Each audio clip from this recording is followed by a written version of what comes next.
ஒரு 4 பேர் இருக்கிற ஒரு குடும்பத்தில் அப்படின்னும் போது அந்த 4 பேருக்கும் சரியா வரா மாதிரியான ஒரு முடிவை தான் பெரியவங்க சொல்லுவாங்க. அது நமக்கு பிடிக்குதோ இல்லையோ, பெரியவங்க சொல்றாங்க அது சரியா இருக்கும் அப்படின்னு அந்த காலத்துல எடுத்து வாழ்ந்தாங்க. அதனால நல்லா இருந்தாங்க. அந்த மாதிரி ஒரு விட்டு கொடுக்கக்கூடிய தன்மை அப்படின்றது அப்ப இருந்தது. அதனால அந்த வீட்டுல அனுசரிப்பு அப்படின்றது இருந்தது, பெரியவர்களுக்குரிய மரியாதை அப்படின்றது இருந்தது, அந்த பெரியவர்களினுடைய வழிநடத்தல் இருந்தது. இதெல்லாம் பார்த்து வளர்ற குழந்தைகள் இப்படிதான் இருக்கணும் அப்படின்னு அவங்களும் அவங்களுடைய அந்த வாழ்க்கை அப்படின்றத நல்லபடியா அமைச்சுக்கிட்டாங்க. அதனால அவங்களுடைய எதிர்காலமும் நல்லா இருந்தது. அந்த காலத்துல இந்த மாதிரியான சில விஷயங்கள்லாம் நமக்கு பிடிக்கல அப்படின்னு சொன்னாலும் பெரியவங்க சொல்லிட்டாங்க நம்ம எடுத்துக்கணும் அப்படின்னு எடுத்துக்கிட்டாங்க.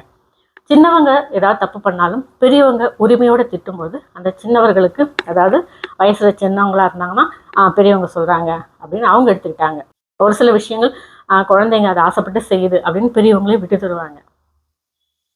எந்த ஒரு நல்லதோ கெட்டதோ வரவோ செலவோ 4 பேரும் சேர்ந்து அனுபவிக்கணும் அப்படிங்கிற ஒரு பக்குவம், மனப்பான்மை இதெல்லாம் இருந்தது அப்படின்னு மற்றவங்களை புரிஞ்சு அந்த வாழ்க்கை அப்படின்றத வாழும்போது பெரிய பிரச்சனைகள் கூட பனிக்கட்டி மாதிரி கரைஞ்சு போயிடும். எதுவும் பெருசாக தெரியாது. சின்ன சந்தோஷம் கூட ஒரு 4 பேர் அதை கொண்டாடும் வகையில் அந்த ஒரு சந்தோஷம் அப்படின்றது அந்த காலத்தில் நல்ல பரவலாக இருந்தது. அதனால எல்லாரும் இப்படி தான் இருக்கணும், இதுதான் கரெக்ட் அப்படின்னு நான் சொல்ல வரல. அந்த மாதிரி இருந்தாங்க. இப்போ நம்மளால் அப்படி இருக்க முடியல. நாம் இருக்கக்கூடிய இந்த வாழ்க்கையில் நமக்கு அடுத்து வரக்கூடிய தலைமுறைகளுக்கு இப்படிலாம் அப்போ இருந்தாங்க, இப்போ நம்மளால் இருக்க முடியல.